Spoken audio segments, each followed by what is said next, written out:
Hey everybody, this is the last episode of the series, and I'd just like to invite you to hang around after the credits and catch a little studio chat with me.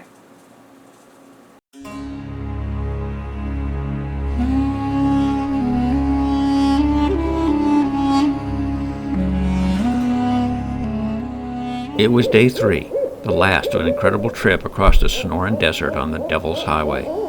Today we traversed the Barium Goldwater Air Force Range, literally a bombing range. As we prepared for the day, we couldn't help but recall the sobering language on the agreement that each of us had signed before receiving our permits for the crossing. Access to Area A presents the danger of property damage. Access also presents the danger of permanent, painful, disabling, and disfiguring injury or death due to high explosive detonations from falling objects such as aircraft, aerial targets, live ammunition, missiles, bombs, and other similar dangerous situations. There are also physical injury and health dangers from ground and aerial laser and other electromagnetic emission. Area A presents the danger of permanent, painful, disabling, and disfiguring injury or death due to expended but still live bombs, rockets, cannon rounds, flares, or other types of warheads that may be present due to current or historic military use of the areas. Good morning everyone, and welcome to day 3 of El Camino del Diablo. We are headed from our campsite near the border of the Cabeza Prieta and the Berry Goldwater Range out to the end of El Camino del Diablo.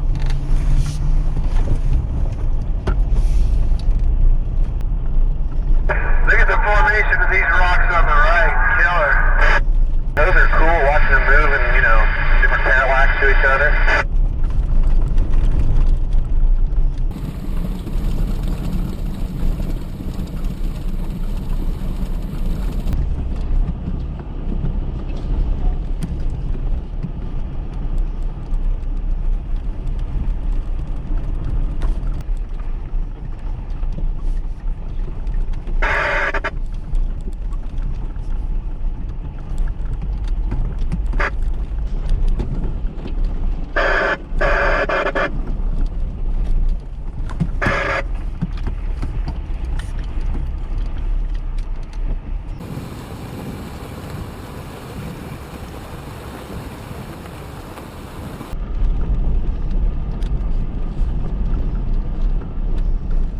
As we drove across the magnificent desert, I thought about that morning when I had asked Pete and Shane to talk a little about their rigs as I shot a few photos. My name is Pete. Most people know me as JR. I drive a Steyr Puch Pinzgauer M710 built by the Austrians for the Swiss military. I run with portal axles. I also have hydraulic lockers front and rear. This is a 4-cylinder air-cooled engine. It is by far the most unique and capable vehicle for a factory-built four-wheel drive. This vehicle will go anywhere and do anything, and by far the best looking of all four-wheel drives out there in the marketplace. If you want a real vehicle, check one out. My name is Shane Knight, and I own a fine art photography gallery in Flagstaff, Arizona. My truck of choice is a 2006 first-generation Toyota Tundra. The front suspension includes Icon coilovers along with Total Chaos upper arms. The rear suspension has Overlander springs with Fox Racing shocks. Gives me a 2-inch clearance for my all-terrain 34-inch tires. The metal bumper is made by ARB with a winch, also with ARB lockers. The topper is made by ARE, is extra tall, reinforced and insulated. Doors all the way around for easy access and great views when I'm camping. There is a drawer system underneath the mattress for my gear and my supplies and my food. This truck's been great. It's been an asset to my business and very reliable and enjoyable to drive.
I saw it back there. 2-inch rocket. It's only got 3 of the fins on it, but Yeah. they're little titanium fins. They're just, it's incredible, these things. But I've seen those things like that embedded in solid rock.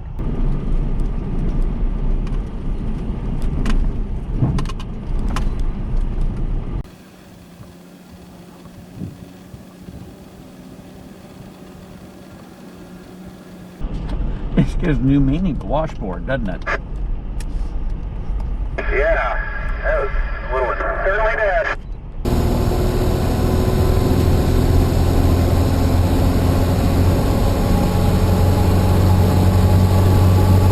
Is that the fake city? Yeah, it's shipping containers welded together. And they bomb it. Target it anyways. What do they call it? Yodaville. There's a Jameson bottle. Yupper. Think that fell out of a plane? Yeah, pretty sure they had to ditch it before they got back. We're turning off El Camino del Diablo to go visit the Fortuna mine. We're almost to the very end of the Devil's Highway, but this is our last little interesting treat.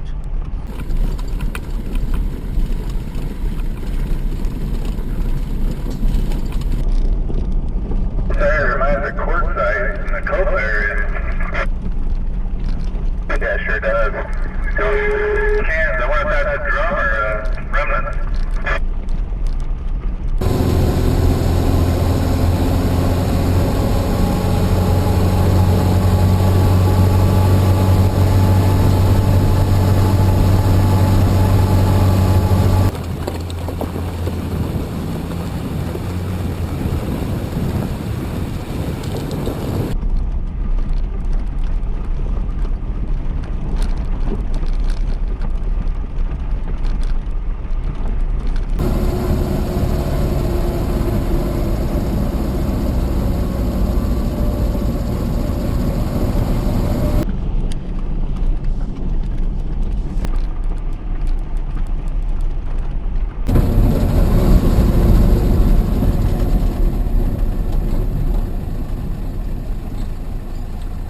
We stopped for lunch and explored the Fortuna mining area. Then we'd head out the last few miles back to pavement and civilization. Well, this land has seen a lot of hard use.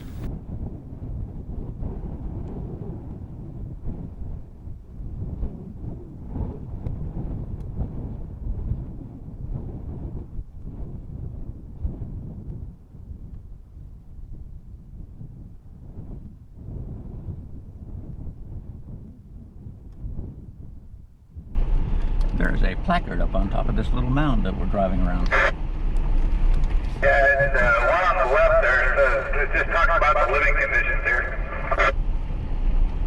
Ah, I bet they weren't good. Tents and houses made of soil ribs. Mark, we've only got 179 miles of range left. I hope we can make it.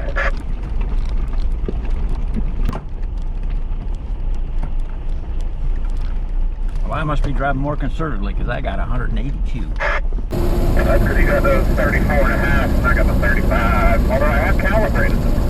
So it is accurate.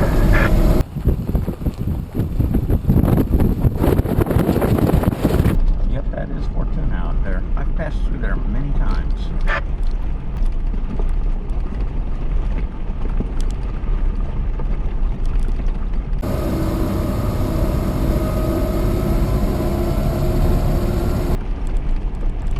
Man, that's almost a specimen Ocotillo.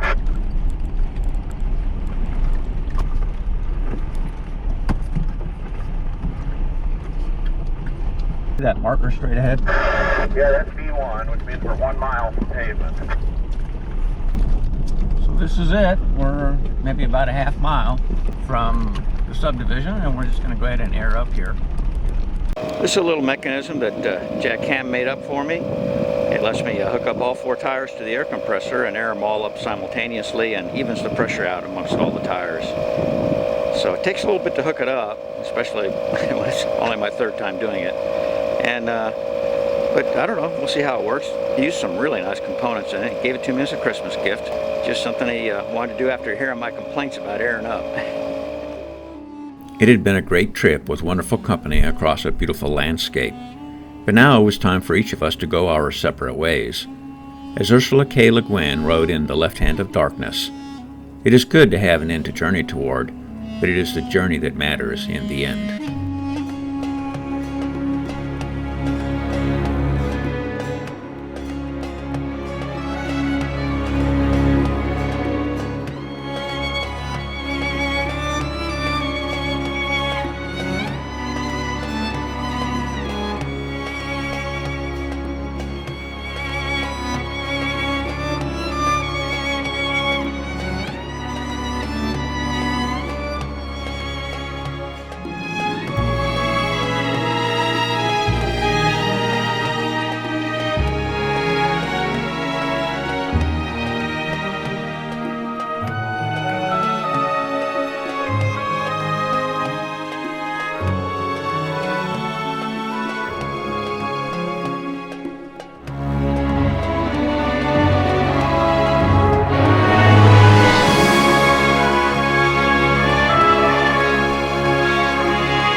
caught that on video.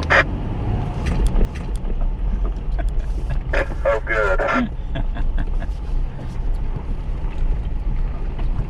How much is it worth to you to not see that ever published?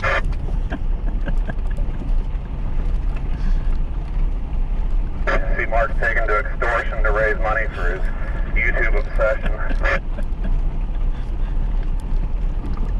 I'm working on that 600 millimeter lens.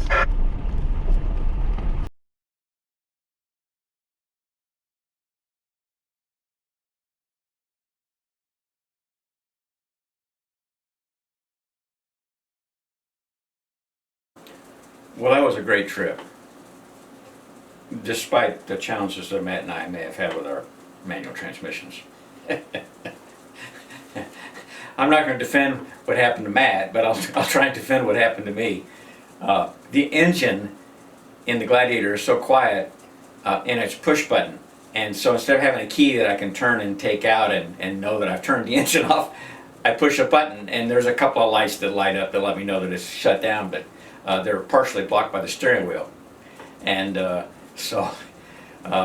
sometimes I turn it off and it doesn't turn off. You'll notice the Jeep didn't go very far because I've gotten myself in the habit of holding onto the brake, because I've done this more than once where I think the Gladiator's turned off, but I have not actually turned it off. I'll get used to it, or I'll get a loud exhaust or a hearing aid or something. So let's go ahead and get started. And I guess the first thing that got some amount of attention was the MRE. And so let me just kind of go back to some of my philosophical thinking about using the Gladiator for overlanding. And I look at it as having two possibilities. One of the possibilities is that it's basically a trailer with a driver. And I'm going with somebody like Ray, who has a fully equipped overlanding rig, and I don't need to take my Wrangler, which of course I've still kept. And because he's got the stove and he's got the refrigerator and all that kind of stuff. But we need to take extra gear. Maybe we want to take a Dutch oven, for example, which is kind of awkward to stow inside the Wranglers. So maybe we go ahead and throw that in the bed of my pickup. And other things like that. Maybe a large table. I've got a nice large white table, which I really like having. So that's one way. But the other way that I've been thinking about using the Gladiator generally on shorter trips is a more minimalistic approach to try and illustrate to people that you don't need to go out and buy a $1,500 refrigerator and a $400 stove and a $250 set of pots and so on and so forth in order to go overlanding. That there are other ways and cheaper ways and more accessible ways to people on a more limited budget. To just put this in perspective, I knew I was going to buy a follow-on vehicle to the Wrangler in about 10 years. So about a year or two after I bought the Wrangler, I started setting money into an investment account. And I did that for more than 10 years and managed to save a fairly good amount of money to buy the Gladiator. So I didn't have to go finance the Gladiator. I didn't put myself in debt. And I think I worry that people are going out there, they're trying to keep up with Mark or whomever, and you see all this advertising and you read magazines that extol the virtues of all this expensive gear. You can't buy a wrench at Harbor Freight. You've got to go over to Snap-on and buy this wrench. And I'm just trying to bring perspective to this.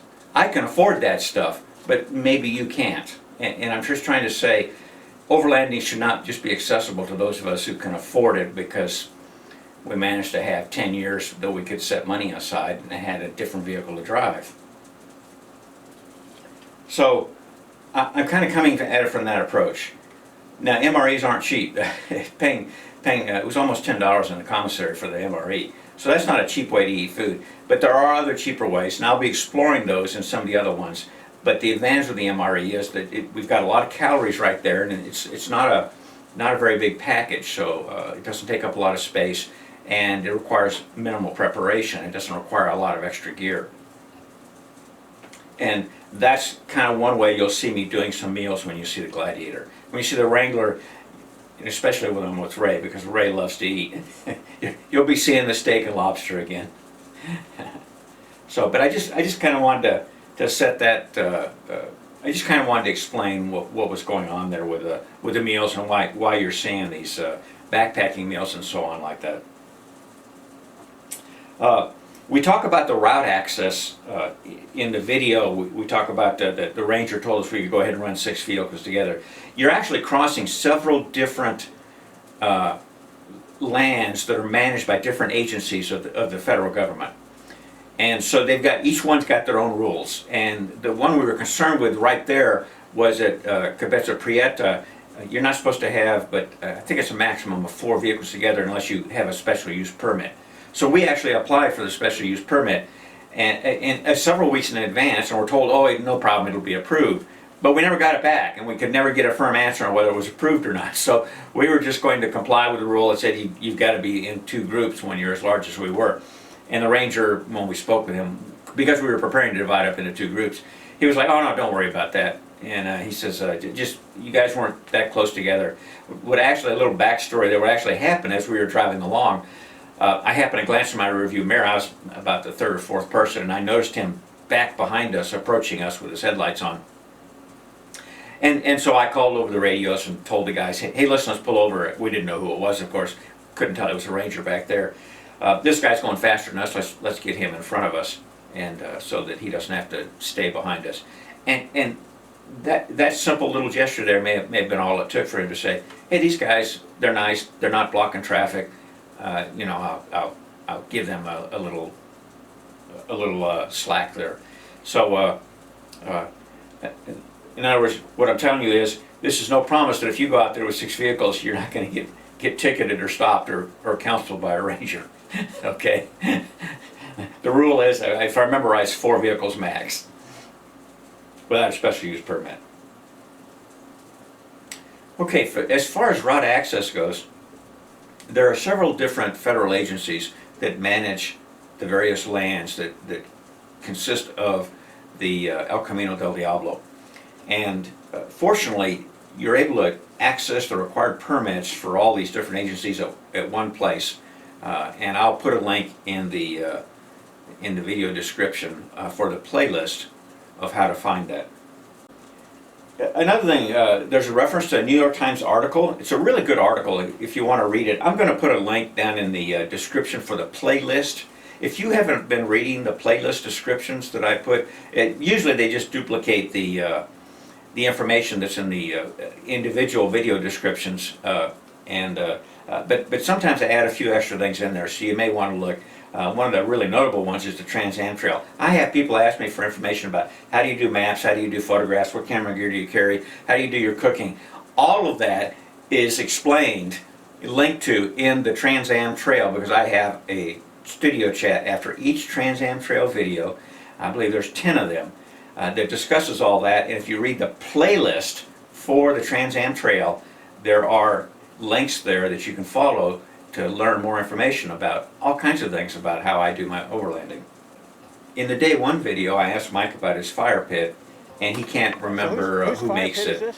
I want to thank Charles Stokes for coming up in the comments and identifying the manufacturer. It's a Fireside Outdoor pop-up fire pit. And I won't put a link because I don't do that for hardware, generally speaking. And but I'm sure if you Google that, you'll have no trouble finding it if you're interested in learning more about it. Photography, and I still have people compliment me on the channel's photography, and I always want to emphasize that we have a lot of photographers that contribute to the products that you see on my channel, and I do credit them in the credits at the back, and I don't use their photographs if they want to put a watermark on them, because you don't see that in the movies. You're not going to see that on my videos. I just don't use their photography then. But that's normally not a problem. In this case, we actually had a very good professional photographer, a well-known photographer in the Flagstaff area, Shane Knight.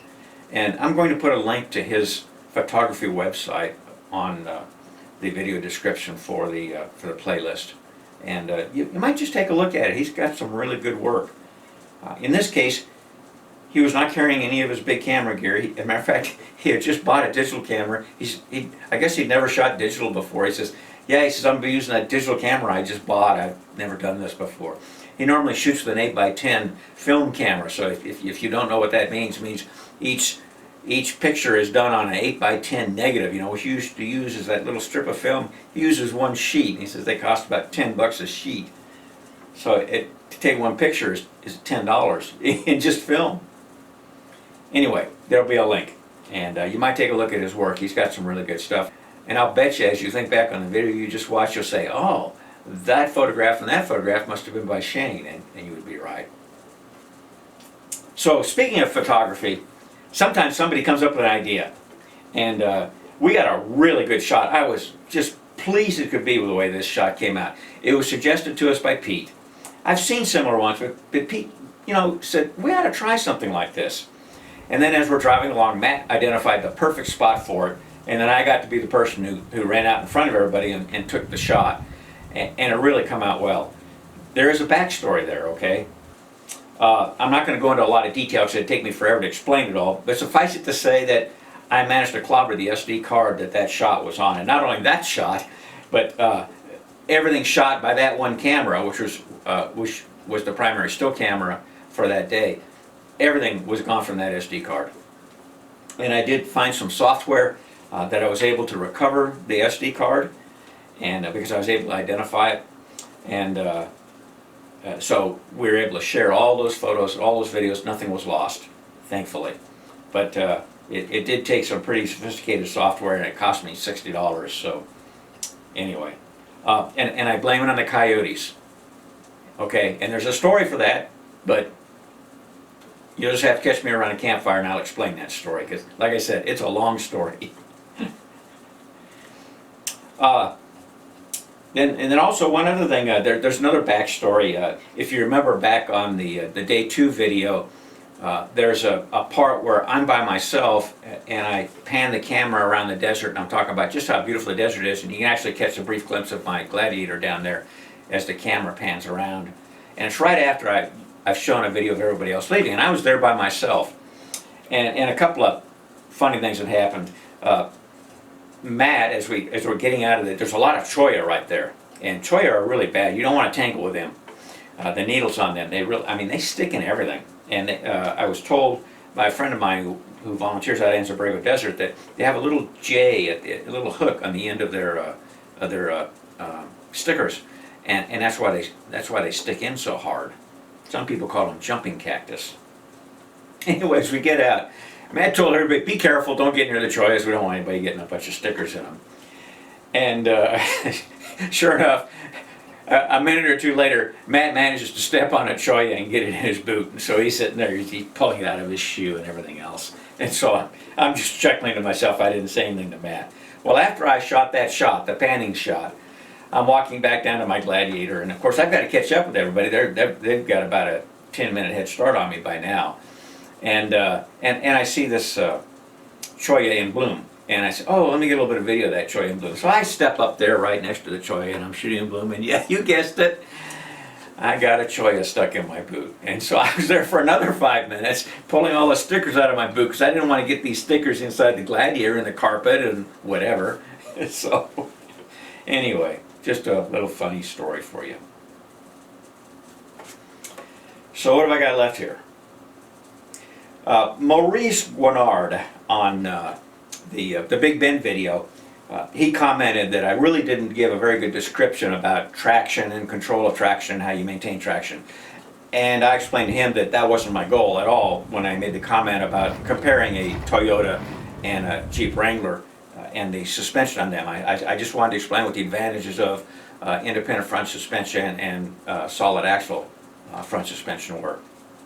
But he did point out something that I had overlooked, and when I do these videos, I normally do several takes of them, and for some reason I only put a comment about the locker in Mark's Toyota in one of those, and I left that out for some reason. I overlooked it when I was assembling all the different pieces together to create the video. But suffice it to say, Mark does have a locker on that rear axle, and he did have the locker engaged. Later on during the trip, I noticed that as Mark was going over a different area, that rear wheel was really high up in the air, and it was spinning freely in. And so I asked him, Mark, you got your locker on? And he said, yeah. And well, he didn't really have it on. It turned out he had a problem with his switch, and that has been fixed. But that's probably why Mark would have been able to get up that hill easily had that locker been working properly. He does not have a locker on the front axle, however. So I guess that's it, and I'm glad that people appear to be enjoying the videos, and I hope that this one proves to be as informative in video, and y'all Get out there, enjoy your planet. Let's all share it, and let's all tread lightly, please. Thank you.